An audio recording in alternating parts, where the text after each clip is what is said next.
Picture this. You're sitting in an open-sided Jeep, no doors, no roof, no glass between you and the savannah. And a lioness walks past, close enough that you could count the flies on her ear.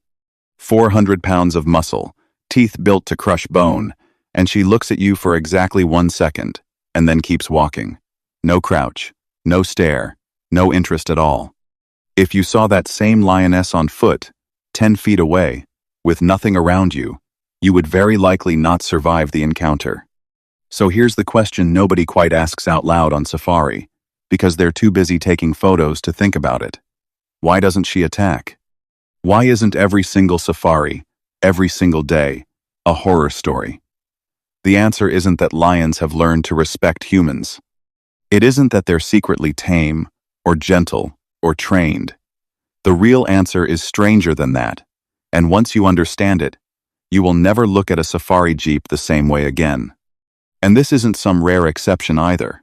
It happens every single day, across dozens of reserves, with thousands of tourists, and it happens so consistently that guides barely react to it anymore. A leopard will drape itself over a low branch directly above a stopped jeep. A pride of lions will nap in the shade cast by the vehicle's own tires. If this were about luck, the numbers would have caught up with us by now. Something structural is going on, and it has nothing to do with luck at all. Here's the first thing you need to understand. A lion isn't looking at you and thinking, human. A lion is looking at the jeep, the engine, the metal frame, and the people sitting inside it, and processing all of it as one single thing. Not 4 tourists and a driver. One large, strange, unfamiliar object moving slowly across the grass. This is sometimes called the gestalt effect, and it's the entire foundation of why you're safe in that seat. The vehicle and everyone inside it merge, visually, into a single silhouette that doesn't look like anything a lion has ever hunted, and doesn't look like anything a lion needs to be afraid of either. It just looks like part of the landscape, rolling by. To understand why that matters so much, you need to understand how a lion actually decides what counts as food in the first place. Lions don't hunt by logic. They hunt by pattern recognition, built up over an entire lifetime of watching the same shapes move across the same grasslands. A zebra has a shape. An impala has a shape. A wildebeest has a shape, a size, a particular kind of movement, a particular kind of panic when it senses danger. That's the search image. A predator's brain is running constantly, comparing everything it sees against a mental catalog of, this is prey and this is not. A jeep, with a roof rack and an engine block, and 4 people sitting shoulder to shoulder, doesn't match a single entry in that catalog.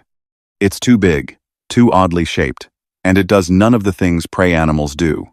So the lion's brain simply files it under something else entirely. Not food, not threat, just there. And it isn't only shape.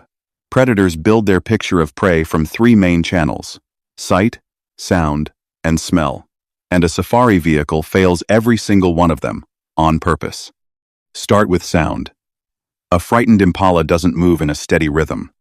It freezes, it bolts, it changes direction unpredictably, and that erratic, panicked pattern of movement and sound is exactly what triggers a predator's chase instinct in the first place. An idling engine does the opposite. It's a low, constant, monotonous hum, the same note held for minutes at a time, moving at a slow, steady pace across open ground. Nothing about that rhythm resembles fear, and nothing about it resembles an animal trying to escape. There's no chase instinct to trigger, because there's nothing here that looks like it's running from anything. Then there's smell, and this one is easy to underestimate. Diesel fumes, hot engine oil, rubber tires baking in the sun. That thick cloud of mechanical scent doesn't just fail to smell like prey. It actively buries the one smell that might otherwise give you away, the smell of a human body. Lions rely heavily on scent to confirm what their eyes are telling them, and a vehicle drowns that signal out almost completely. You're not smelling like nothing. You're smelling like a machine, and machines have never once been on a lion's menu.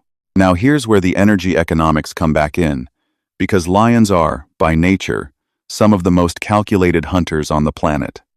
Every single hunt costs them real energy, and a failed hunt is energy they don't get back. A lion isn't reckless. It's constantly running a risk versus reward calculation before it ever commits to a chase.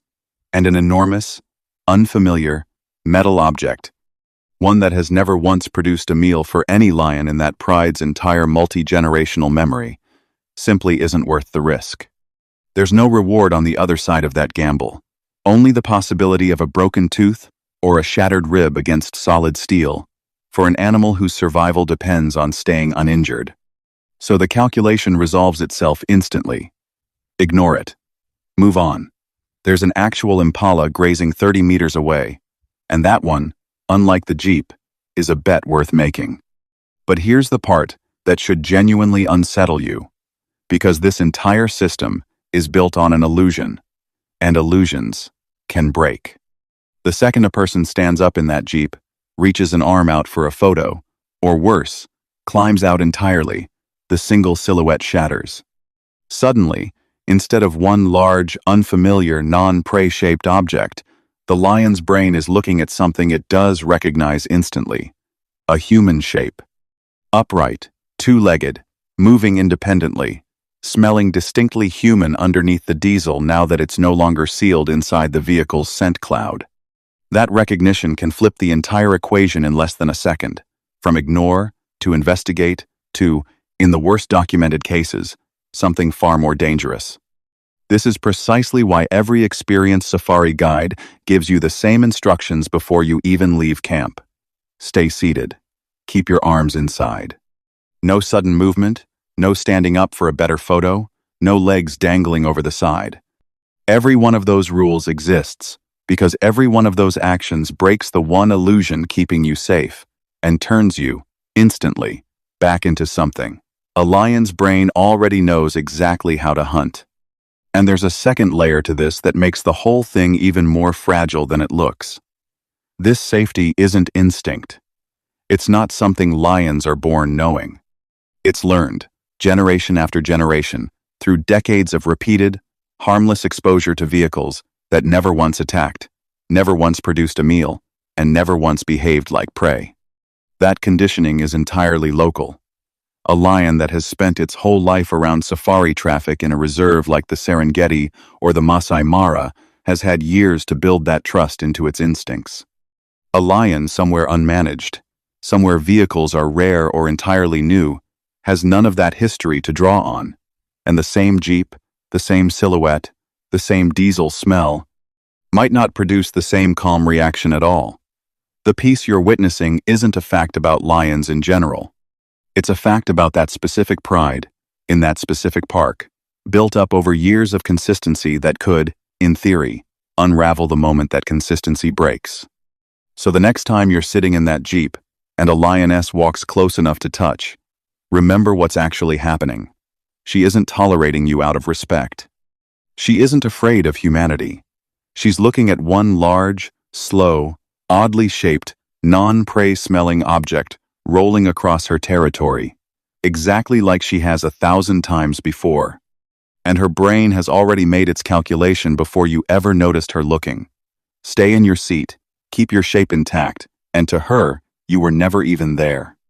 That's the whole trick, and it's also the whole vulnerability. Nothing about it is magic, and nothing about it is permanent. It's a pattern, built through repetition, that holds exactly as long as everyone inside the vehicle keeps playing their part in it. Which is exactly why the guide sitting next to you never relaxes. Even when the lion looks completely uninterested, he's not watching the lion. He's watching you, making sure the illusion stays intact, for one more encounter, one more photograph, one more perfectly calm, perfectly silent lioness, walking straight past a vehicle full of people. She has decided, for now, aren't even there.